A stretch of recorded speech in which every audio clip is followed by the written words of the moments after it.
चलिए वेलकम।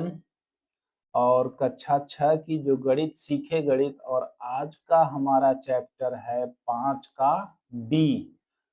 और इसमें दो चैप्टर मिलेंगे, 5 का डी और दक्षता अभ्यास 5, यानी जो पीछे पढ़े हैं उसका प्रैक्टिस होता है दक्षता अभ्यास। ठीक ना। चलिए पहला क्वेश्चन से शुरू करेंगे। निम्नलिखित कथनों में सत्य यानी कौन सा सही है और असत्य कौन सा गलत है, कथन छाटिए। पहला है x अचर राशि है। अचर का मतलब जिसका मान फिक्स हो, बदले न। क्या x का मान फिक्स होता है? नहीं।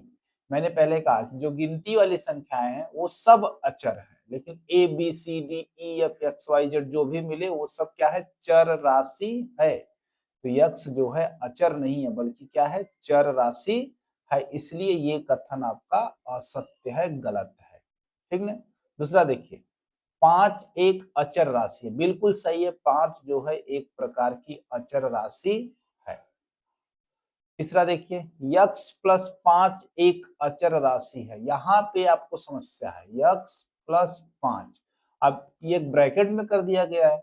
अब ये एक संख्या बनी है, यक्स का मान क्या होगा? फिक्स नहीं है। 5 का मान फिक्स है, लेकिन अगर यक्स में दो, यक्स का मान 2 रखते हैं तो इस पूरे ब्रैकेट का मान 7।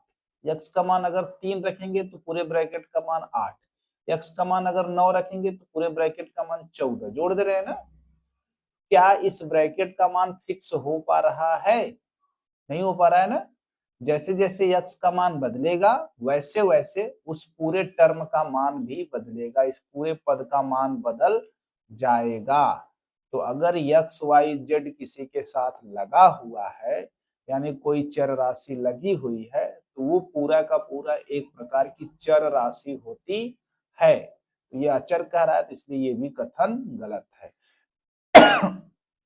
यहाँ पे भी देखिए, यक्स के पावर 5 अचर राशि है। गलत है भैया, यक्स के अगर यक्स लगा है तो ये एक प्रकार की चर राशि है, यानी ये भी कथन आपका गलत है। सॉरी बच्चों, तबियत कुछ गड़बड़ चल रही है। यक्स के 5 जो है अचर राशि है। ये देखिए दूसरा सवाल, कितना आसान सा सवाल है। निम्नलिखित कथनों में अचर लिखिए। कौन कौन सा अचर है?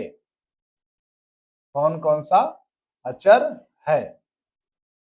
y बराबर 4x, y बराबर x plus 7, x plus Y बराबर 3, x बटा 3 प्लस वाई बटा 4 बराबर 1।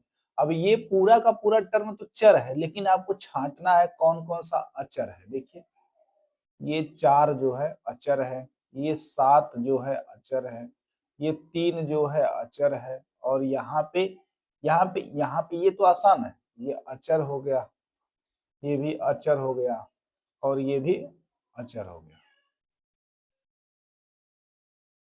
और यहाँ पे छाटना है कि यक्स बटा 3 में इसको ऐसे लिख सकते हैं, यक्स गुणे 1/3 प्लस वाई गुणे 1/4 बराबर 1। अब यहाँ पे देखिए, ये एक टर्म ये है 1/3, एक टर्म है 1/4, एक टर्म है 1। ये तीनों का तीनों क्या है? आपका अचर है, अचर है। क्लियर ना। आगे चलेंगे, दक्षता अभ्यास 5 की तरफ चलने वाले